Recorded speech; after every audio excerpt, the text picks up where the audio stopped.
कहानी है रामपुर गांव की, जहां के मर्द महिलाओं को हमेशा नीचा दिखाने की कोशिश में रहते। अरे अभी तक खाना नहीं आया, क्या मुझे एक और शादी करने की जरूरत है? नहीं जी नहीं, ऐसा मत करना, वरना मैं कहाँ जाऊंगी। खाना लेकर मैं अभी आई जी। गांव की पंचायत में भी फैसले हमेशा औरतों के खिलाफ ही रहते। मैं जो फैसला सुनाता हूँ वो भगवान की आज्ञा होती है। इस लड़के ने अपने मन से शादी करके अच्छा नहीं किया।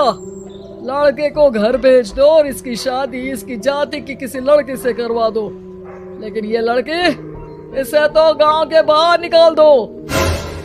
नहीं नहीं जमींदार साहब, ये क्या बोल रहे हैं? ऐसा नहीं हो सकता। मेरी बेटी मासूम है, इसे अच्छे बुरे की समझ नहीं है।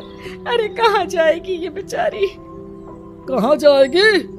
इतनी चिंता है तो पूरे परिवार का गांव निकाला कर देते हैं। बेचारे पूरे बसे बसाए परिवार को गांव छोड़ना पड़ता है। चाहे जो हो, अगर बेटियों को कंट्रोल नहीं कर सकते तो गांव में रहने का कोई मतलब नहीं है। यहाँ औरतों को दब कर रहना होगा। कोई भी अपने हिसाब से कुछ नहीं कर सकता, सब ईश्वर की मर्जी से ही होगा।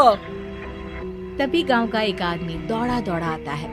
सरपंच साहब, जमींदार साहब, वो कालिया है ना, उसकी बेटी पढ़ने के लिए शहर जा रही है। अच्छा, ये कब हो गया? और कालिया की हिम्मत कैसे हो गई ऐसा करने की? लेकर आओ उसे और उसकी बेटी को। बस फिर क्या था, हाजिर हो जाते हैं कालिया और उसकी बेटी सरपंच के सामने। और कालिया, ये क्या सुनने में आ रहा है?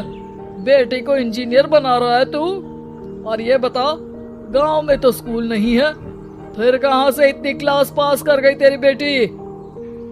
राधा, जो कि कालिया की बेटी है, उसे लगता है कि सरपंच उसकी तारीफ कर रहे हैं। सरपंच जी, मैंने ऑनलाइन पढ़ाई की है, डिस्टेंस लर्निंग से। सभी में मैंने अच्छे नंबर पाए हैं, जिसे देखते हुए शहर की इंजीनियरिंग कॉलेज में मुझे स्कॉलरशिप मिली है। वाह जी वाह, क्या होती है ये? पहले तो ये बताओ, फिर आगे की बात करते हैं। पूरा गांव राधा की बात सुन रहा था और राधा बोलती जा रही थी।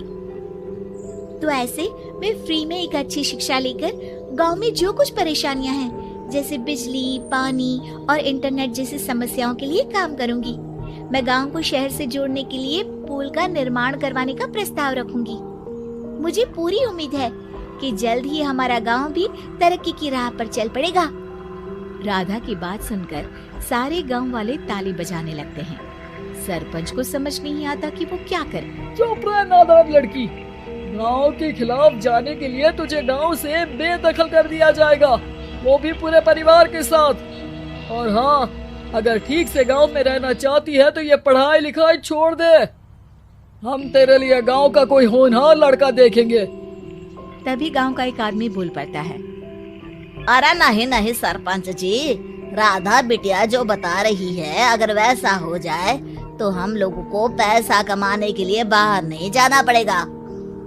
हाँ जी, और ना ही कोसों दूर पानी के लिए भटकना पड़ेगा।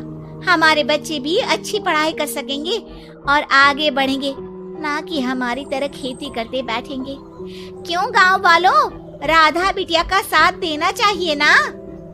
सरपंच देखता है कि गांव राधा के साथ है तो वो चुप हो जाता है।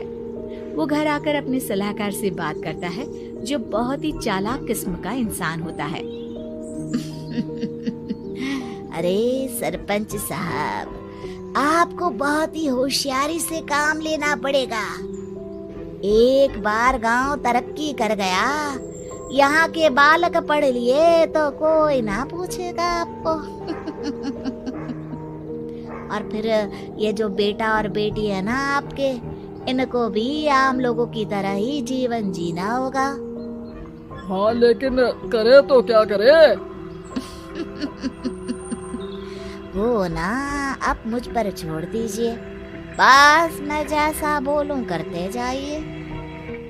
अगले रोज सुबह जब गांव वाले सोकर उठते हैं तो राधा के घर के बाहर और साथ ही वो लोग जिन्होंने राधा का सपोर्ट किया था, उनके घर के आगे लाल रंग से कल आऊंगी लिखा होता है।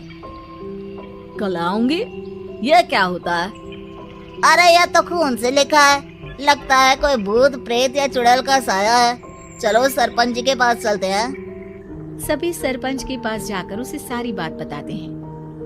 अरे ये तो बड़ी मुश्किल की बात है।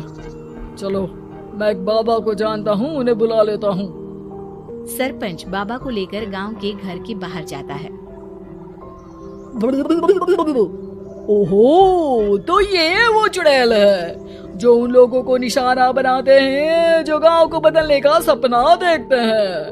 वो गांव को ऐसे ही संपन्न देखना चाहती है, वो नहीं चाहती कि कोई बाहरी यहाँ का कायाकल्प करे।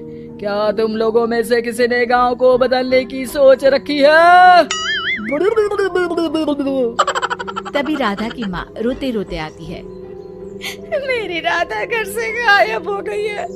अरे कोई तो बचाओ, मेरी बच्ची कहाँ गई?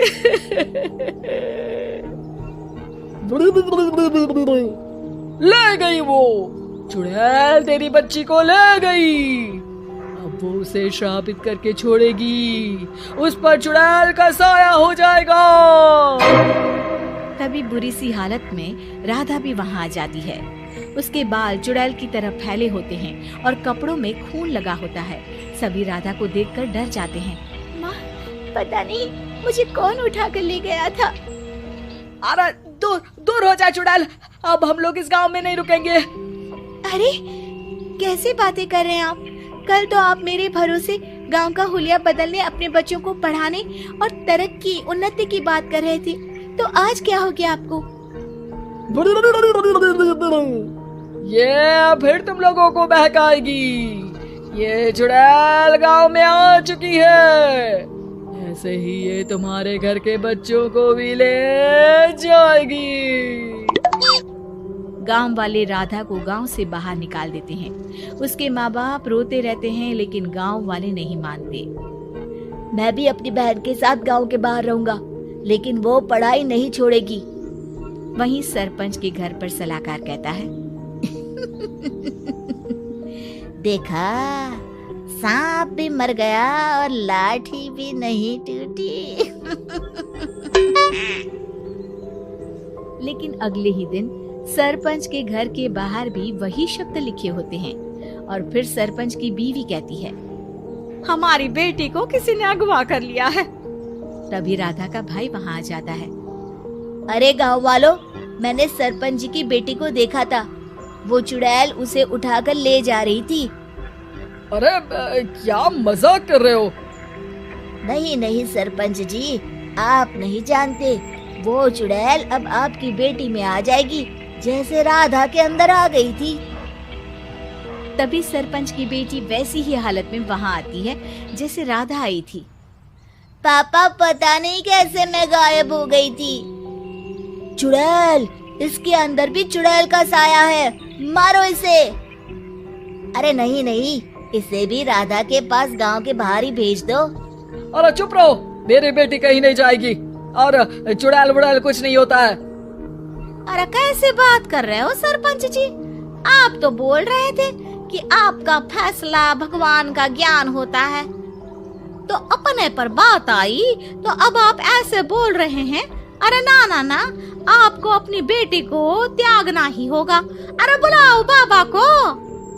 राधा का भाई बाबा को ले आता है, जिसे अब गांव वालों के डर के कारण सच बोलना पड़ता है। मैं कोई बाबा नहीं हूँ, मैं तो मोची था। ये सलाहकार महोदय ने मुझे कहा था एक्टिंग करने को। अब वो मुझे पैसे देने वाले हैं। अब मुझे माफ कर दो। गलती हो गई, मुझे माफ कर दो। तभी वहाँ राधा आ जाती है। देखा सरपंच जी, जब गांव के बच्चे साक्षर होंगे तो आप जैसे लोगों की चालाकी नहीं चलेगी।